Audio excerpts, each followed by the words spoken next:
I've been given these to see if I can make anything out of them, and I've taken the largest one, and what I need to do is find the center of this, and I think the easiest way to do that is line this up like this on my mat. So I've got a square, so each edge of the circle lines up with the square on my mat, so it does there. Now there are a lot of mathematical ways that you can do this as well, but I'm not bright enough. And then all you have to do is draw from corner to corner of that square, and where it meets in the middle, that is your center.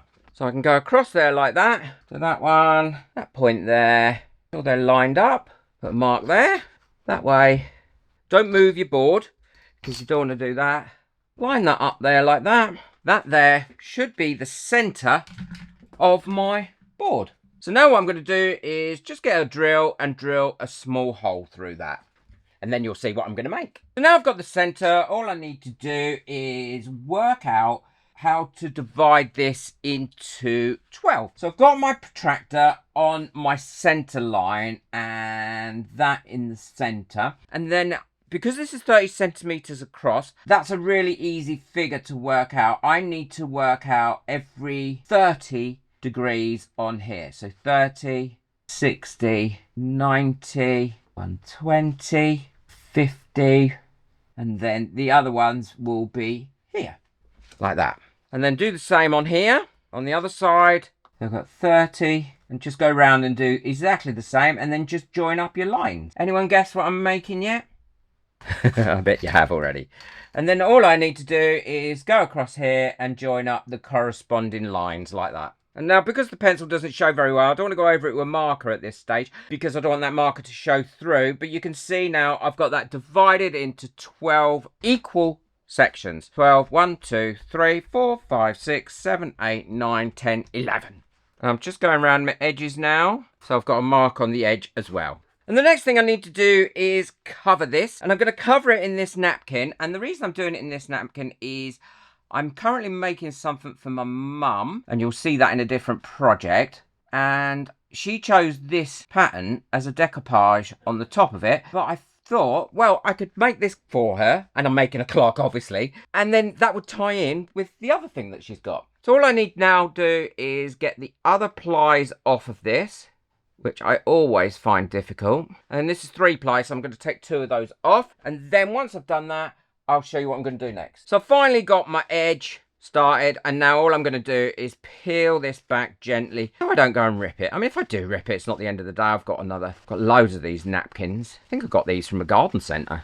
Actually, it would be useful if I could see those black lines through this, because I'm going to do something else to this in a minute. So what I'm going to do is move that to one side and actually put those on in permanent marker. And then you'll be able to see them, and it'll help me later on. So that's all ready now, and I can see them through it, thank goodness. I'm glad I realised that, because if not, I would have had problems later on. And I'm going to put that on using the sealer, which is for Resincrete. I've been using this recently for decoupage, and I have found it to be amazing for it. It works so well. Because I think it's so thin, it just works so well. So I'm putting a little bit on there like that now, because I want to try and get this flower in the centre as possible. And then I can lay that on. I don't mind, I never mind if there's creases in my decoupage, because I'm not that much of a perfectionist, he says, lying.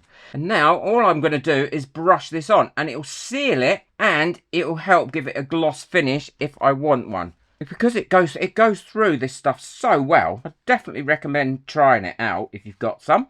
Careful, you can lift it up again like that. And this won't take too long to dry. Probably be, in this weather that we're having today, it's probably going to be dry in about 10 minutes. There we go, look how easy that went on. And now all I'm going to do is, with a little bit more of that glue, is go around there on the edges like that, and then use that to remove any excess that I have.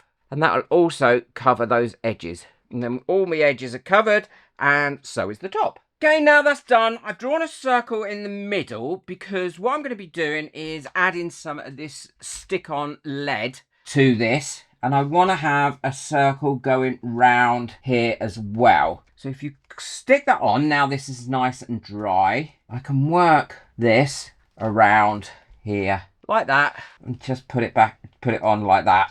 And this really does stick well, especially onto this sealer that we used for the decoupage.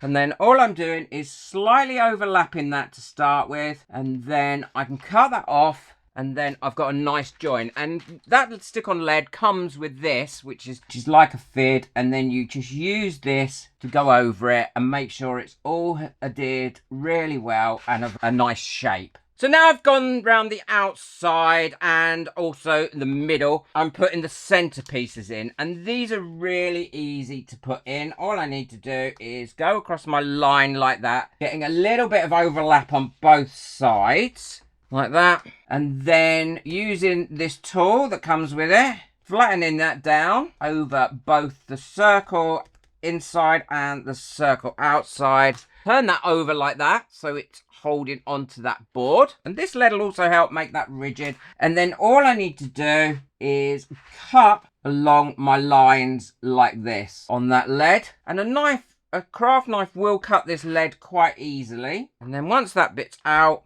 fold those ends in there as well to neaten that all up. Look, that's the result you get. And I'll just go round and I'll finish it all off doing that same process.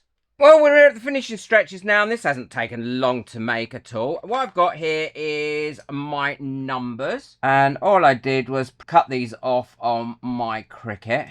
So I'm going to pop those on, trying to get them as straight as possible, but I never do.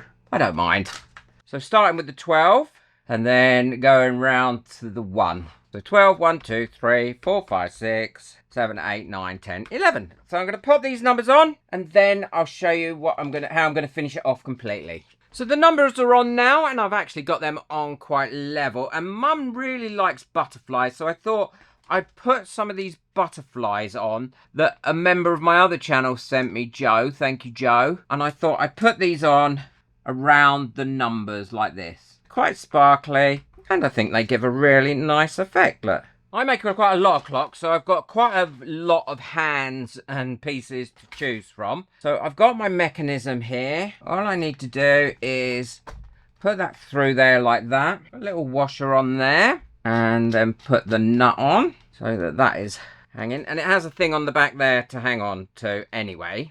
Now, only hand tighten this. You don't want to over tighten these because you can take the thread out. And they just take a little AAA battery. I've chosen the set of hands that I'm going to be using, and you always put the one that does the minutes on first. Then you do the hour hand and you just push them on. And then if you want to have a one that does the seconds, then you can put that one on as well. Or you can put a little end cap on. But I quite like the way that the second one works. So I'm going to pop that one on as well. Making sure none of these are touching. Okay. So that's all that done. And now I can pop a battery in it and set the time. And that's all finished. I absolutely love it. That's probably taken me about an hour and a half to make in total. It's 20 to just nearly 5:45 here, so I've set the time correctly, and I can now go and hang this up for Mum, and when she gets in, she can see what the time is. Really simple project to make, and actually can be very profitable as well. The board cost me nothing. I can't remember how much the lead cost me. Not a great deal. The napkin was one of 24, probably for a £5. The clock mechanism probably cost about £2.50. I would say for materials, this has probably cost me £10 at the most to make. And if I was to sell that, I would probably sell that at £25. But I'm not selling it. I hope you've enjoyed that quick project and how simple it is to do. Be sure to check out the video I've got coming up next. It was when I made a massive clock as well. Really big for my kitchen. So check that one out. Boot the like button, hit the subscribe button, but most of all, enjoy your crafting. Take care. Bye.